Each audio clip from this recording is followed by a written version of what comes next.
Buenos días. Óyeme, fuera de control. Estamos grabando muy felices nuestro set de otros 400 podcasts. No, bueno, dejamos un día de descanso el jueves pasado porque ya era una intensidad espantosa. Bueno, no, y además porque queríamos grabar acorde, ¿no?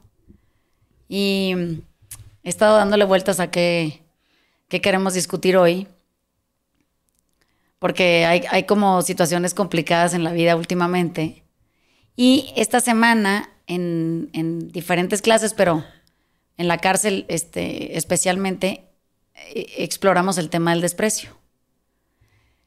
Y ese tema es duro, porque quien lo escucha, porque a lo mejor es una palabra que es común, pero no es una palabra que se analiza mucho, y tampoco sabemos ni cómo llega, ni cómo la acabamos sintiendo, ni por qué sabemos qué es, porque todo el mundo de pronto dicen desprecio y todo el mundo sabe qué es, ¿no? Pero no hay mucho territorio recorrido como en cuanto a ese tema. Y bueno, y ahora con todos los sucesos a nivel mundial, ¿no? Que están a la orden del día, como que creo que vale la pena que hagamos una pausa para hablar no del conflicto que sea, ¿no? O sea, si es en un país o en otro, en un estado o en otro, o en un continente o en otro, pero tiene que ver a nivel individual con qué cantidad de desprecio somos capaces de generar o qué cantidades de desprecio somos capaces de soportar. Pero pues primero hay que averiguar qué significa el desprecio, ¿no?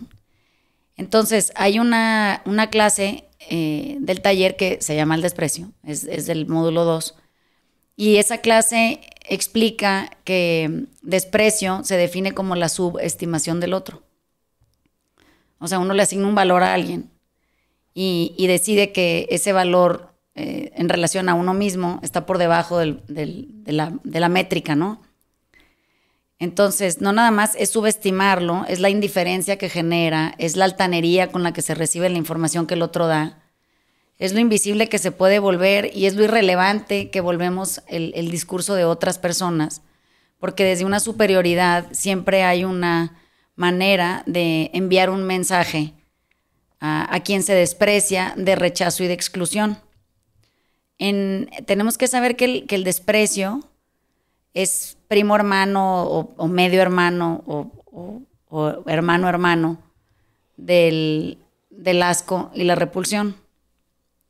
Y yo siento que de ahí ya no se regresa. Yo siento que una vez que eso se genera, es muy difícil quitar desprecio del camino. Tiene que pasar mucho tiempo, tiene que haber una distancia amorosa establecida y tiene que haber mucho trabajo personal para que el desprecio se vaya de tu vida, digamos, el que generas tú. Como que siento que no se habla lo suficiente de patrones de desprecio. Creen que no se puede detectar y que no se puede prevenir. Pero la verdad es que sí, la verdad es que el desprecio son de esas cosas que uno puede ir identificando en el camino.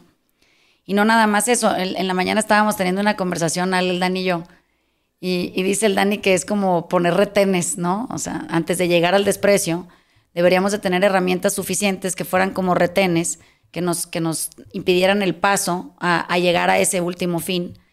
Y ahí poder parar y decir qué estoy haciendo, ¿no? O sea, quiero realmente pasar este umbral y aventurarme a la siguiente actividad que me acerca más a esa actividad de desprecio, ¿no?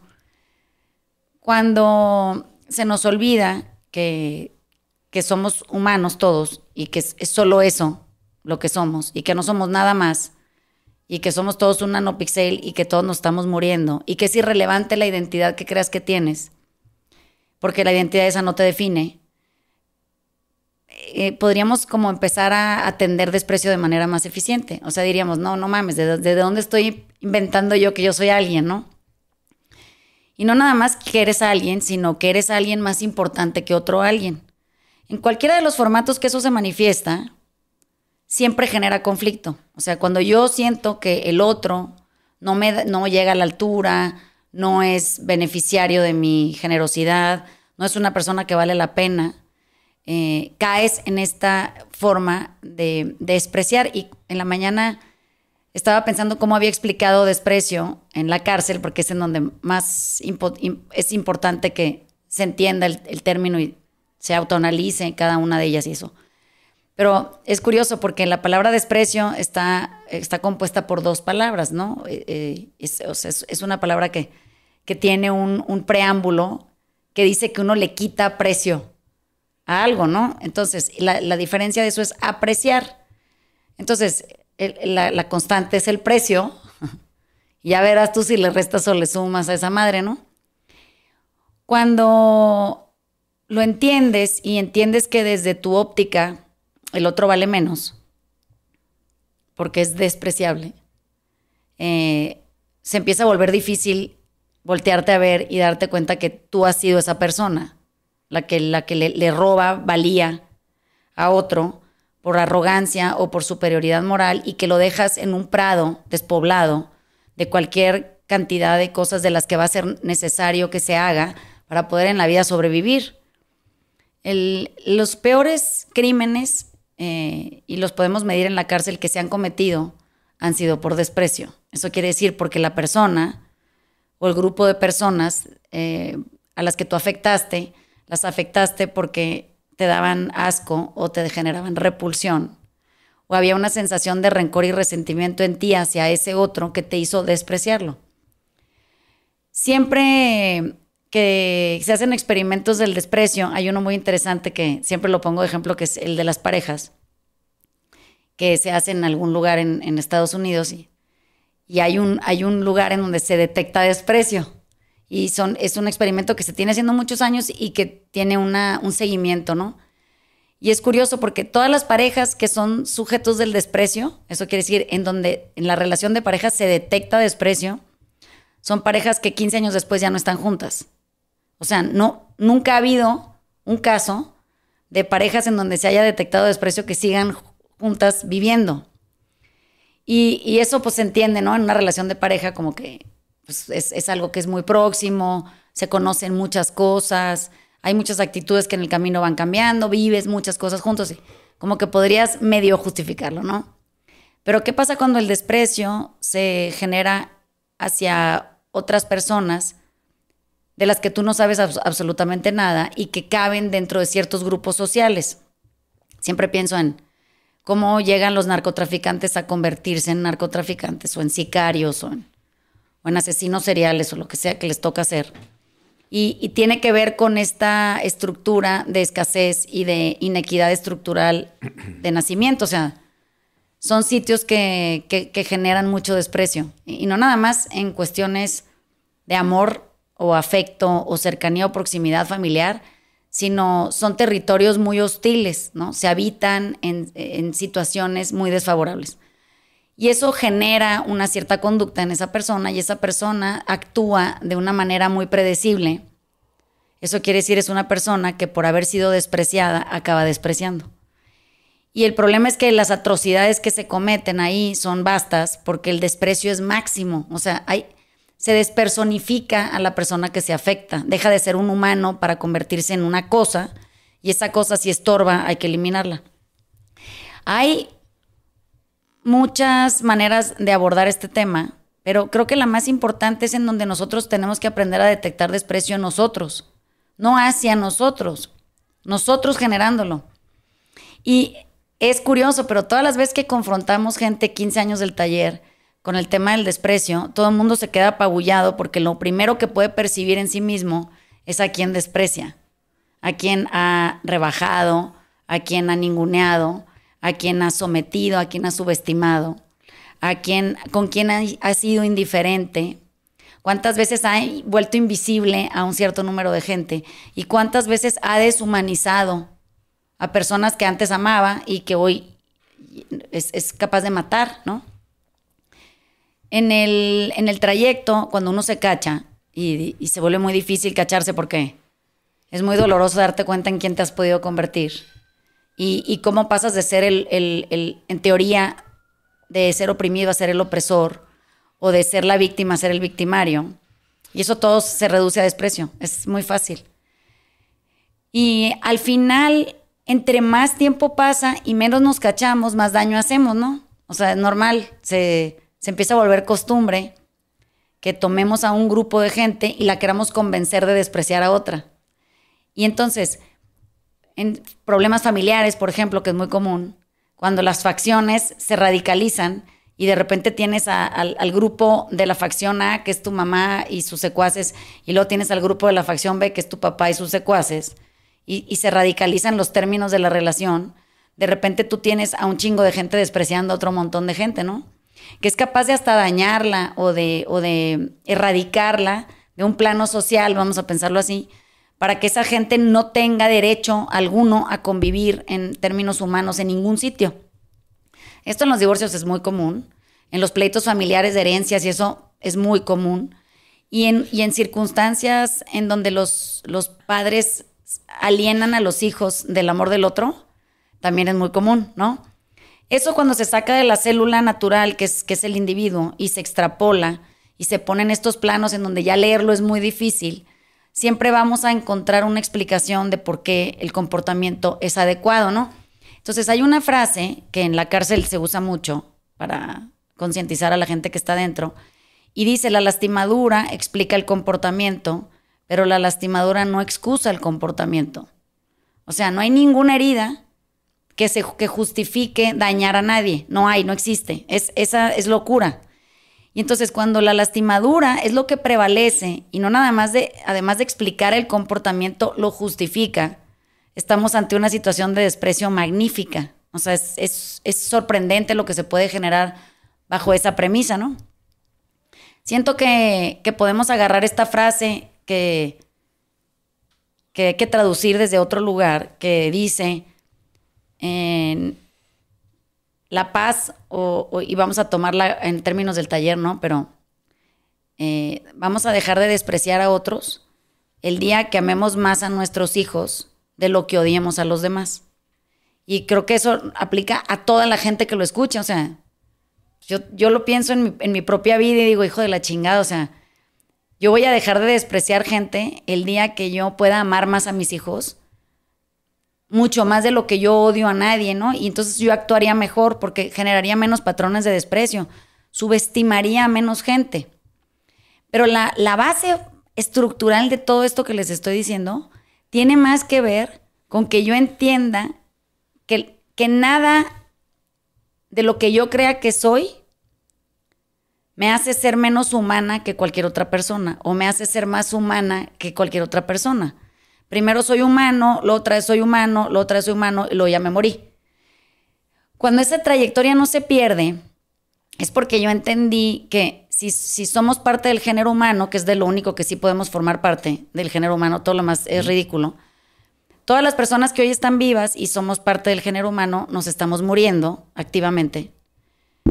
No nos pertenece nada, todo va a cambiar y nada nos va a durar. Y eso se confirma 100 de 100 veces en cualquier persona que hoy esté permaneciendo sobre la faz de la tierra. Todo lo que además de eso yo le quiera sumar al propósito de humanidad es falso, es una ficción que yo asumí por cualquier explicación que yo me pueda dar, la que yo quiera. Cuando le pertenecemos a otra cosa que no es a la humanidad, nos volvemos gente despreciable. Y no nada más eso, nos volvemos gente despreciativa. Y cuando en el camino nos topamos con esa realidad, se vuelve muy doloroso darnos cuenta que por una convicción mal fundamentada o por una idea de pertenencia que no tiene nada que ver con la realidad, somos capaces de afectar especialmente a la gente que más amamos, que es la más próxima, ¿no?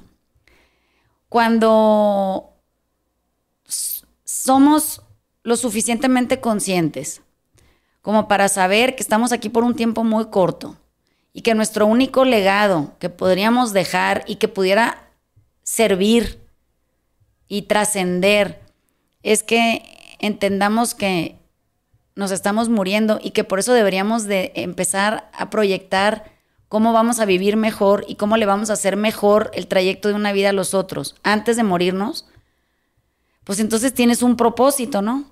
Pero si tu propósito es despreciar, digamos, catalogar, seccionar, supereliminar, dividir, crear grupos de víctimas similares o meternos en problemas de identidad, porque pues los budistas por eso insisten tanto en que uno sea nadie. O sea, nadie es perfecto. Nadie, es perfecto. ese es el propósito máximo, es que tú te puedas despojar de todo lo que tú crees que eres y de lo que te has convencido que te define para poder primero empezar a servir y luego poder ser o aproximarte a ser feliz. Entonces, no creo que a nadie que le pregunten, oye, ¿a ti te gusta ser despreciado? Te diga que sí. No creo, ¿no? Es muy doloroso ser despreciado. O sea, es muy doloroso sentir rechazo y exclusión. En la forma en la que se presente, no importa cuál sea. Nombrar rechazo y exclusión aplica al 100% de la gente que hoy está viva. Todos hemos sentido rechazo y exclusión en algún momento, ¿no? Nadie está exento de esa sensación. Pero eso no nos da derecho a que si hemos sido despreciados, tengamos hoy la oportunidad de ejercer despreciar, ¿no? Y creo que hemos grabado un chorro acerca de estos temas, tal vez nunca acerca del desprecio per se, pero creo que hoy tendríamos que hacer una reflexión seria en cuanto a qué nos está pasando de manera individual, o sea, no como un colectivo, de manera individual, cómo estamos abordando este tema en donde nuestro sesgo se está empezando a volver hostil, en donde tenemos que tener opiniones acerca de un montón de cosas que son irrelevantes porque no podemos tener una convicción profunda en cuanto a que estamos aquí de manera indistinta porque no escogimos nacer, por un lado, no escogimos el cuerpo que traemos puesto ni el sitio donde nos tocó florecer, no escogimos la familia de la que provenimos, no escogimos absolutamente nada, nadie. Digamos, fue circunstancial. Y en la medida en que eso se cumple y todos estamos luchando por entrar en un proceso de aceptación corporal primero y luego después de todo lo demás, ¿cómo es posible que ya, si con eso tenemos suficiente pinche chinga de andar tratando de amar nuestro cuerpo y no jodérnoslo y traer todo un equilibrio y una regulación, nos metamos en problemas de otra índole que lo único que hacen es dañar cada vez más profundamente el tejido social? Siento que si le ponemos el ojo al tema de la violencia, pero en el más amplio de los espectros, podríamos empezar a atender cualquiera de los problemas que tenemos a nuestro alrededor con más dignidad y los podríamos enfrentar con más capacidad, porque violencia hay en todos lados. O sea, no está focalizada en un lugar. Es muy violento el ser humano que desprecia porque ha sido despreciado. Entonces, si queremos reducir los índices de violencia, tenemos que empezar a ver quién chingado soy que desprecio tanto, ¿no? Y desde dónde desprecio tanto. Entonces, no sé qué opinan ustedes, pero... Pues mira, yo ahorita que te oía hablar decía, es que cuando yo he despreciado, no se siente bien. O sea, si no se siente bien porque sí sabes lo que estás haciendo. Uh-huh. Pero también está esta otra cosa que mencionas, que es cuando yo me identifico con otras personas, sí, y de alguna manera tú lo llamas víctimas similares, uh-huh, igual y acabo en despreciando para caber en el grupo, cosa que es todavía peor, ¿no? Entonces yo creo que eso como masifica el abuso. Pero como te voy a hablar y decía, es que sí, o sea, ya en mí sí sé cuándo lo estoy haciendo porque se siente pinche. Uh-huh. O sea, sí, y se siente, no sé si más, pero todos hemos sido víctimas o sujetos de ser despreciados y también se siente la chingada. Entonces, no, como que no hay nada bueno en esa ecuación de sentimientos. Pero fíjate cómo esto sucede en todos los niveles. O sea, la política pública, o sea, yo oigo al presidente y se oye así. Oigo estas circunstancias en Estados Unidos, los republicanos y los demócratas, se oye idéntico. Lo puedes oír en esta circunstancia particular de Sinaloa o Jalisco, lo que sea, que tienen esta manera de hostil de pelucearse unos a otros, ¿no? O sea, hasta entre cárteles se desprecian. No sé si me explico, se dedican a lo mismo y entre ellos tienen un problema. Lo puedes ver en temas escolares, o sea, una escuela es mejor que la uh-huh, otra. O sea, hasta incluso en las universidades más importantes del mundo, entre ellas hay temas de desprecio, ¿no? Sí. Como que a donde lo lleves, al plano que lo lleves y donde lo aterrices, vas a acabar justo en ese sitio en donde hay una opinión tan sesgada acerca de algo que no te permite ver del otro lado con otra óptica, o como dice Almadelia, o sea, milagrosamente habiendo cambiado el punto de vista, para que puedas percibir o entender cómo se ve la vida desde allá, ¿no? O sea, a lo mejor no vas a experimentarla toda porque pues no puedes dejar de ser tú para ser el otro, ¿no? Pero sí te puedes sensibilizar en cuanto a cómo se ve esa circunstancia. Y aparte, ¿qué tan diferente pudiera ser, no? O sea, porque no creo que, o sea, si eres un Hutu o un Tutsi, pues no creo que vivas tu vida muy diferente del uno al otro. Pues tienes una familia, tienes niños, quieres que todos estén bien. No somos tan diferentes los seres humanos. No. Es que lo que nos vuelve diferentes son nuestros grados de desprecio. O sea, en el taller, la premisa máxima es erradicar erosión de empatía. Eso es lo único que el taller quiere. No tiene otra intención, jamás se va a distraer de ese propósito. Pero para poder erradicar la erosión de la empatía, uno tiene que atender un chingamadral de temas.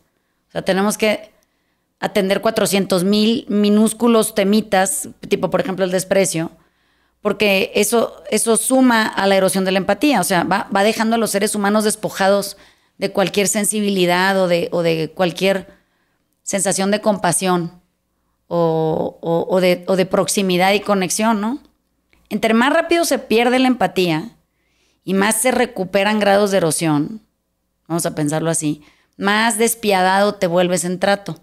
Entonces, fíjense cómo, por ejemplo, en la política mexicana, prendan el radio, no tienen que irse muy lejos, así nomás le picas pinche radio, le prendes y te vas a dar cuenta cómo entre partidos se desprecian unos a otros, dicen cosas horribles unos de los otros. O sea, si se encontraran en la calle, son capaces de mandarse matar entre ellos. O sea, de repente te la pasas oyendo que no sé, al edil del municipio no sé dónde y a toda su comitiva los mataron. Que al presidente municipal de sepa la chingada dónde, pues que también se lo chingaron. Que al aspirante a gobernador de no también ya se lo chingaron. Que dices, ay cabrón, o sea, pues, ¿cuánta pinche gente despreciando gente hay que el resultado es este, ¿no? Hay un número que es alarmante que leímos en un artículo de Pascal Beltrán del Río en el Excelsior, que dice el número de muertos y más los desaparecidos que ha habido en México en los últimos 5 años. Y es una cosa que es, o sea, te deja perplejo, ¿no? O sea, es más grande ese número que el número de bajas que ha habido en el último siglo, por ejemplo, en el conflicto palestino-israelí. Y digo, ¿cómo es posible? O sea, ¿pero quién lleva la cuenta de esos muertos y dónde está? O sea, ¿quiénes son? Porque son personas que fueron despreciadas por alguien. Y me refiero a despreciadas, es que alguien no les encontró valor y por eso las eliminó. Porque son vidas que son dispendiables, o sea, valen 0.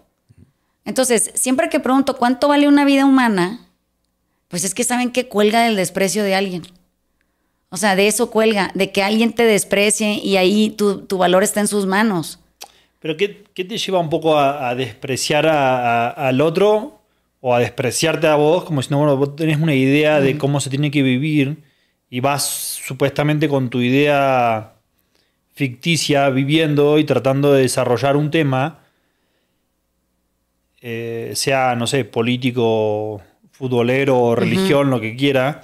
¿Y qué te lleva eso a querer derribar al otro oponente? Si el otro oponente lo único que hace se ve que te puede llegar a llevar a un lugar donde puede ser que empiezas a crecer desde ese otro lado. Sí. ¿Por qué en vez de quererlo derrocar porque sabe que tiene otras facultades o otro punto de vista o más flexible o más rígido o lo que sea, por qué lo queremos hacer desaparecer? Fíjate que un día ahorita que estás diciendo el fútbol, y esto me acordé una vez que fui con Diego Zuinaga al Estadio Azteca, y él todavía estaba en la Federación Mexicana de Fútbol y andábamos ahí en un partido que creo que era México-Panamá, o uno de esos, ¿no? Y entonces iban a salir los niños con los jugadores y entonces estábamos allá abajo en la cancha y como que los vestidores para que el desfile y que la bandera y los soldados y todo. Pero antes de eso yo empecé a ver que como que iban secuestrando gente en diferentes áreas de las gradas y como que los contenían así, ¿no? Entonces aquí ponían a unos y del lado derecho superior a otros y del lado izquierdo en la zona baja a otros. Y decía yo, pero qué rara manera de llenar un estadio. O sea, es como muy contradictorio, ¿no? Y Y le digo, oye, ¿qué chingos está pasando? O sea, ¿por qué entran como que una sección y luego se cancela y luego como que una valla y luego otra sección? Es una cosa rarísima. Me dice, no, porque se desprecian entre ellos. O sea, son las porras contrarias, ¿no? Entonces se pueden matar a chingadazos en el estadio. O sea, hay que prevenir que haya aquí un conflicto en donde haya 700 heridos y 200 muertos, ¿no? Y decía yo, es el fútbol, o sea, esto es una cosa gozosa. Viene uno a festejar el deporte. O sea, pues es un partido amistoso, de esto no cuelga la vida de nadie.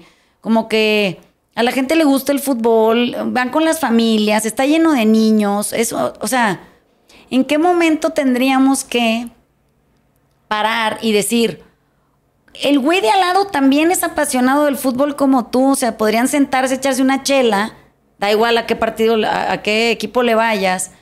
¿Cómo es posible que alguien tenga que diseñar estrategias para que tú mates a una persona que no conoces en el estadio? Bueno, pues así si lo buscan en cualquier medio, van a encontrar los porros de la, o no sé cómo se llaman, de la no sé qué madre. Se agarraron a chingazos con los del no sé dónde y se hizo un desmadre y había 200 en el hospital.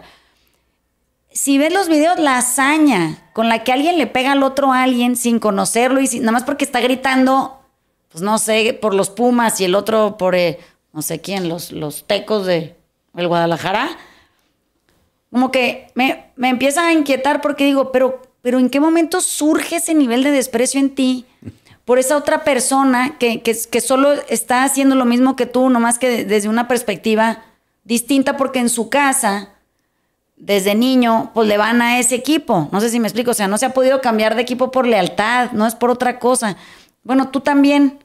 Entonces, ¿cómo le puedes exigir a alguien que no conoces que se comporte como tú cuando sus condiciones de aprendizaje han sido totalmente diferentes y no las entendemos?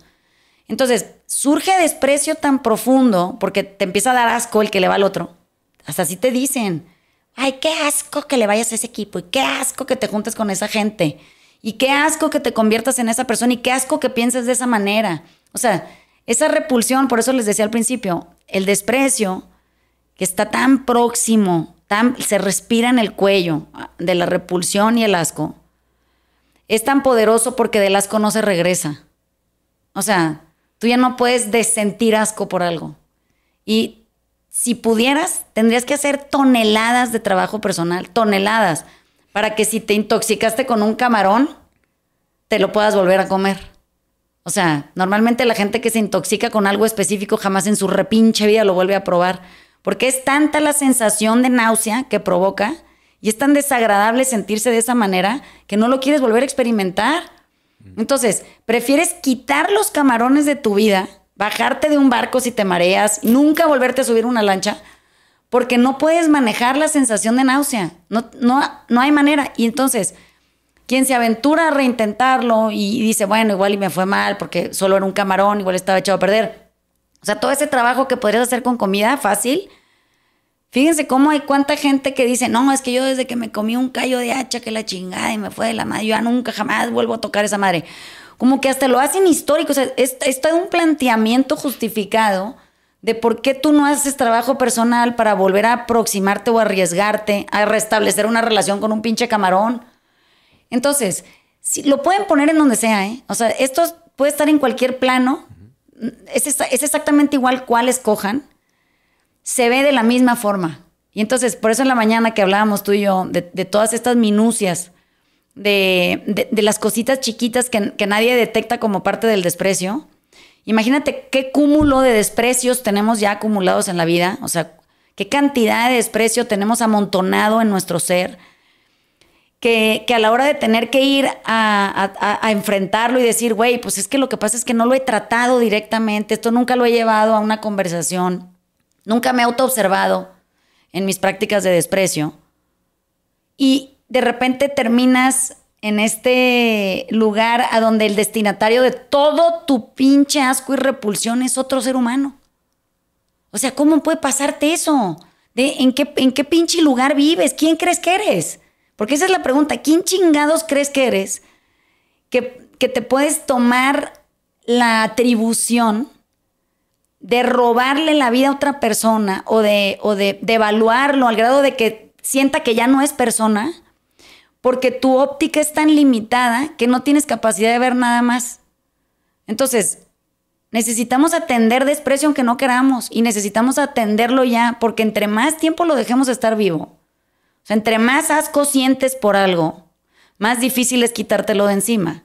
Mientras más rechazo y exclusión haces sentir al que te da asco, más difícil para ese otro también quitárselo de encima.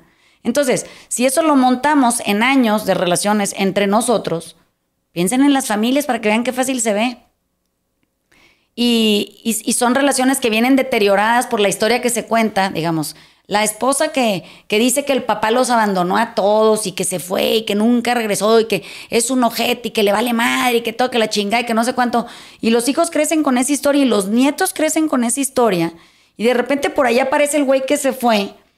Tienen tanta repulsión y tanto asco y tanto desprecio por esa persona que por más buena gente que sea, jamás la van a poder aceptar. O sea, hay toda una construcción detrás de esa idea que dice no te le acerques, ten cuidado, ¿no? Es peligroso el camarón. Pues hijo de la chingada, no le veo lado a esto. Pero, a ver, yo tengo una duda porque como que estaba entendiendo, por un lado, un desprecio próximo, ¿no? Que es el cuando pones el ojo en blanco y haces esa cara como sí, eso, el ojito para arriba. Y ese creo que se amplifica a una repulsión, si quieres, sí. Pero como que es tuya. Entonces, esa sabes perfecto cómo se te siente puesta y sí es un tema visceral. Pero como que agarrando tu ejemplo de la familia. Entonces ya digamos que el papá y la mamá que se odiaban, esos güeyes, sí, o sea, se despreciaban a muerte y digamos que todos los ojitos para arriba y todo eso. Pero imagínate que ya estamos en los bisnietos. Sí. Que no conocieron el desprecio madre, si quieres. Sí, no era la esposa. O sea, últimamente han entrado a una cultura. Sí, a un adoctrinamiento, ¿no? Exactamente, donde unos desprecian a otros, los Capuletos y los Montejos, o sea, este tipo de cosas. Eso no se siente igual, o sea, como que es como un desprecio obligado o falso, sí, en vez de natural. Sí, porque hazte cuenta que aquí, ¿se acuerdan aquel libro de las lealtades del fin de Vigan? Que es importantísimo porque explora las lealtades desde ciertos sitios y hay niños en su libro. Su libro está lleno de niños. Y narra la historia de la lealtad desde un divorcio y desde la amistad de ciertos niños con ciertas dificultades en una escuela, con una maestra. Y entonces empiezas a tener esta sensación de que esos niños están siendo adoctrinados, es una palabra muy fuerte, pero están siendo domesticados de cierta manera que tienen que escoger y no saben qué escoger. O sea, el niño no puede escoger entre su papá y su mamá. No importa qué tanto diga la mamá del papá, ese niño siente igual de amor por uno que por el otro. O sea, son sus papás, no puede escoger, nadie lo puede obligar a eso. La lealtad sí. Entonces, por eso decíamos en aquel podcast hace muchos años que decía, todo lo que la lealtad toca es destruido. O sea, la lealtad es súper nociva. Es la pariente más habilitante del desprecio. O sea, es la porra del desprecio. Sí. Entonces, la lealtad cuando se jura, y esto es una cosa que hasta hoy lo oigo, no, yo juré lealtad. Digo, no, que no jure lealtad, por el amor de Dios, esto va a acabar en un congal de desprecio. Pero como que tiene una connotación positiva, la lealtad, es una chafencia. Y el problema es que cuando no se cuestiona el término, porque también estamos, digamos que estamos creados o condicionados a pensar que la lealtad es óptima dentro de las relaciones personales, hay que ser leal y hay que ser, porque yo juré lealtad a mi partido y le juré lealtad a mi familia, juré lealtad a mi matrimonio. Y de repente te das cuenta que la lealtad está sustenta en zancos que tienen cero fundamento sólido. O sea, la lealtad se puede mover de lugar de manera inmediata cuando te sientas despreciado. Entonces, yo le puedo jurar lealtad a Ale, Pero si Ale me desprecia un día, pura chingada se la voy a volver a dar y te la voy a ir a dar a ti. Y si tú me lastimas un día, pura chingada, la lealtad se queda contigo. La lealtad son de esas cosas que son traicioneras, porque no tienen fundamentos. Es una ficción que se ha utilizado para movilizar a un gran número de gente a cumplir una labor, ley, un trabajo, una construcción social, religiosa, lo que sea, ¿no? Piensen, por ejemplo, en los católicos cuando los tenían que excomulgar, que son ejemplos con los que yo crecí, por eso los tengo como muy, muy cercanos, pero... Por ejemplo, cuando yo era más chica, si tú veías la película de La Pasión de Cristo, aquella que era como muy reveladora de un Cristo la de que... Martin Scorsese. Sí, que no se quería morir, que quería ser viejito con familia y la madre... Estábamos penadas en la escuela y en las familias y todo. Pobre de ti, ¿dónde vas a hacer para qué? Porque te excomulgan a la chingada, ¿no? Bueno, pues imagínense nada más que Amélie, que es muy contemporánea nuestra, o sea, no existía en mi infancia y es de mi edad, escribió Sed. O sea, ese libro en otra época hubiera sido quemado. No hubiéramos podido leer la historia de Cristo desde ahí porque uno no la podría haber narrado una mujer. O sea... Una mujer no le podría haber dado voz a Cristo. 2, Cristo no podría haber sido el rebelde que es en ese libro. Jamás hubiera retado una imposición como la que le fue otorgada. No hubiera ido quejándose toda su crucifixión, diciendo y su via crucis, que igual y que no está de acuerdo y que pues a lo mejor fue engañado y que es lo peor que se le pudo haber ocurrido a nadie. O sea, eso no puede estar puesto en papel. Bueno, está puesto en papel. Es la opinión de alguien, de la vida de alguien. Y es literatura. En la literatura uno puede escribir responsablemente lo que quiera, mientras haga la tarea de dar una otra percepción acerca de algo sobre lo que un cierto número de gente leal a una idea no ha cuestionado. O sea, ¿por qué no? Hay otras personas que pueden salirse de ahí. Amélie viene de una familia ultracatólica y decir, bueno... Yo también crecí así, pero yo siempre me he preguntado un montón de cosas y ella escribe ese libro desde esas preguntas, desde su infancia. Entonces, qué raro que no podamos hacer lo que hace Amélie. O sea, es ser adoctrinados dentro de una circunstancia específica, cuestionar su propia lealtad y decir, oye, igual las lealtades, como dice Delfín, no es lo mejor que nos puede pasar. Me voy a salir un poquito de la óptica estrecha que tengo acerca de este tema y lo voy a explorar desde otro lugar. Es el catolicismo, no importa. Habla de la crucifixión de Jesús. O sea, desde su aprisionamiento hasta su muerte, ese es el pedazo que cubre el libro, ¿no? Es un libro muy poderoso. O sea, lo leímos en la cárcel y lo hemos leído en el taller un montón de veces. Es un libro que confronta mucho, que te deja helado adentro porque son preguntas que sí tienes, pero que no te atreves a hacer. Bueno, pienso que tendríamos que hacerlo todo el tiempo acerca de todos nuestros temas. Entonces, piénsenlo. Si tengo una opinión muy forzada porque acerca de un familiar, o tengo una opinión muy forzada acerca de una cierta forma de existir, o una acerca de qué significa ser A o ser B, o acerca de la diversidad, por ejemplo, o de las distinciones de género. O sea, todo lo que sea una opinión leal necesita ser cuestionada por nosotros mismos. Ya no estoy diciendo en un colectivo. Yo en mi autoobservación, yo tengo que ir a ese lugar a decir, a ver, Vanessa, o sea, ábrelo, abre tu perspectiva, amplía el horizonte, ve más allá de lo que sabes, investiga. O sea, proponte escuchar otra cosa, porque si no, mi reacción inmediata es el desprecio. O sea, entre más estrecho se vuelve mi camino, más amenazada me siento.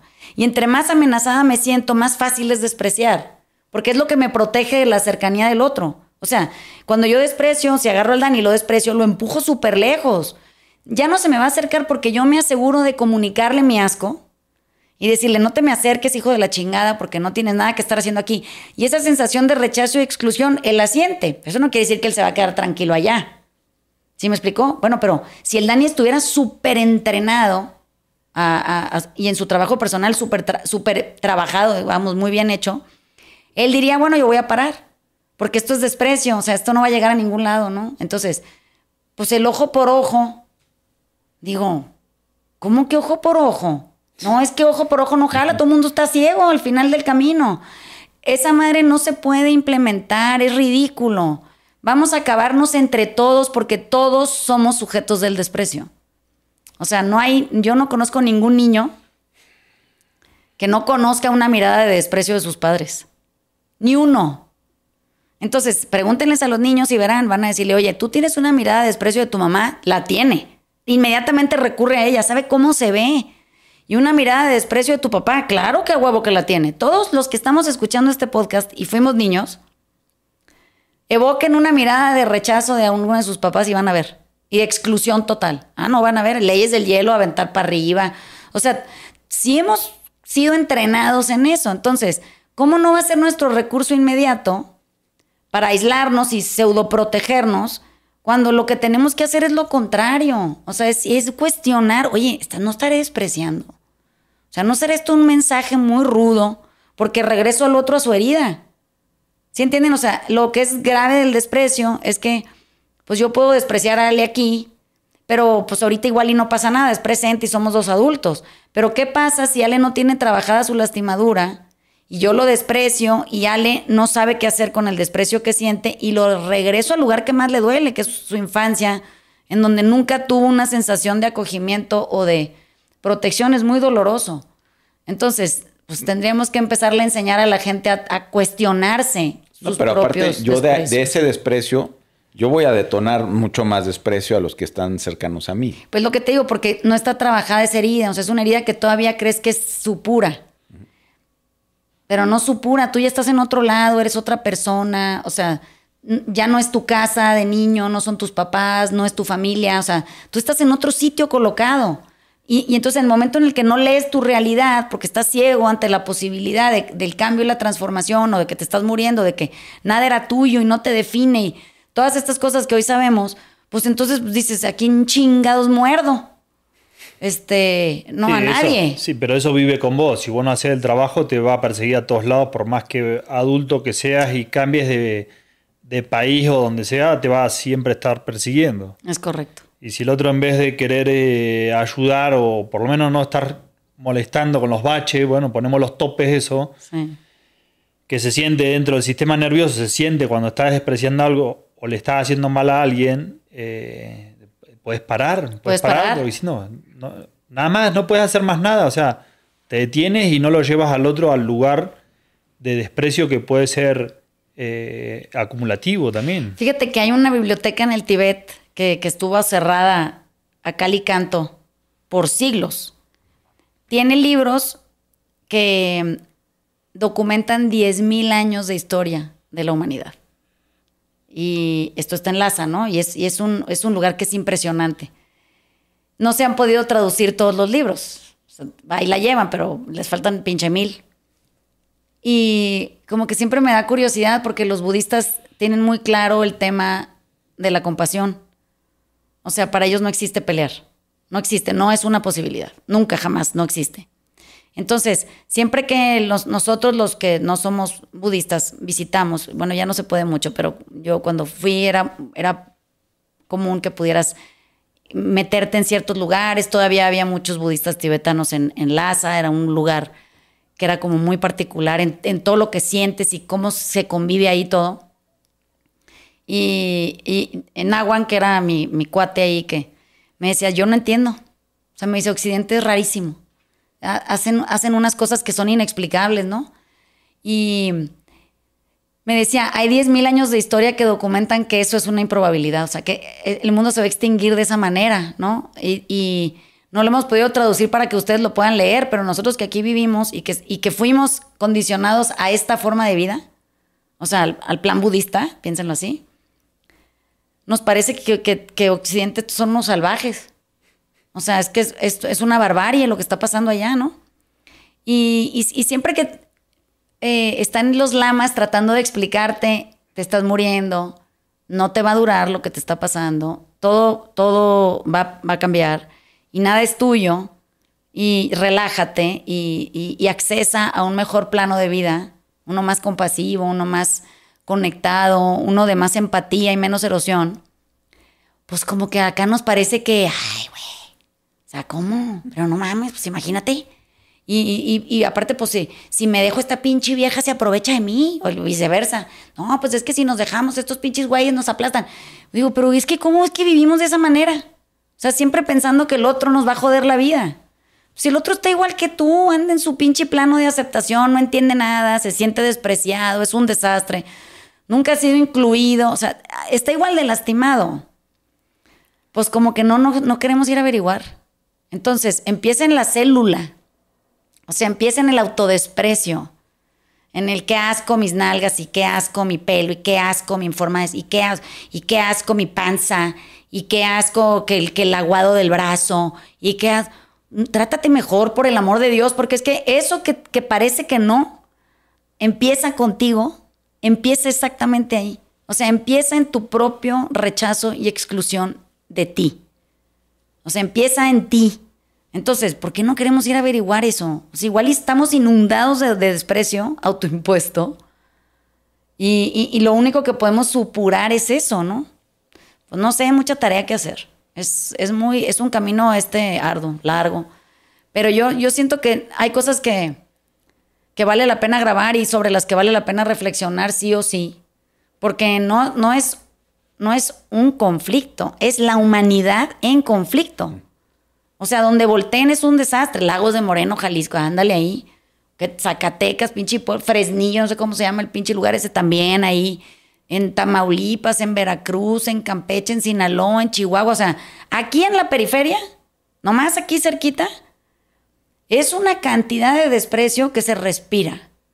Y ya no me quiero ni meter en pedos de, no sé, si nos vamos a África y nos metemos a averiguar en comunidades rurales, aquí cerquita, en Chiapas, en Oaxaca, en las zonas serranas, en donde todo está, pueblos indígenas olvidados, de la mano de Dios, todo mal.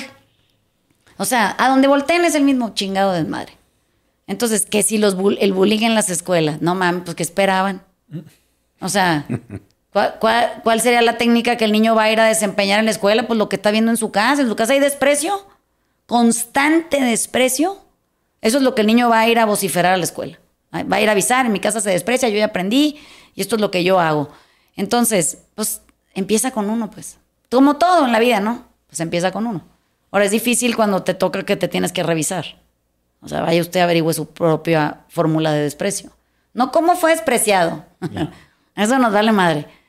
¿Tú cómo desprecias? Esa es la pregunta. ¿Dónde lo ejerces? ¿Cómo lo llevas a cabo? ¿Cómo lo justificas? Es muy importante. ¿Cómo justificas tu forma de despreciar? Porque ahí también encuentras un montón de respuestas, ¿no? Entonces, ¿tienen algo más que quieran agregar? No. Ingue su pinche madre. Hagan la tarea, porque todos queremos parar ya. O sea, hagan como el Dani dice, pongan retenes de información para que le vayan dando una información a la pasada a ver si necesita ir para allá. Pero sí. Si no, nos vamos a vivir en un mundo muy adolorido. Y el mundo cuando está dolorido es muy caótico. Genera mucho malestar y mucho desasosiego, pues. Entonces, en lugar de volver a una sociedad cohesiva, nos vuelve separatistas, ¿no? Y pues voltean alrededor para que vean. Aquí en la cuadra, soy código postal y la madre así. No, y esperar la represalia después. Pues es que lo que pasa es que el que no sabe que no sabe, y ese es el otro peligro, el que no sabe que no sabe, no tiene información, no ve los retenes, se los vuela, pues esa persona viene desde estar totalmente adolorida en una absoluta ignorancia, con un pinche rencor y un resentimiento que nadie lo va a frenar, o sea, va a crear caos. Y pues, pero entonces alguien tiene que frenar. No podemos ir todos como ese güey, porque ahí es el colapso de la humanidad. Y así se ve ahorita. Ahí terminamos todos. Uh-huh. Así se ve. Bueno, les mandamos besos y nos vemos la semana que entra. Besos. Bye, bye. Chao.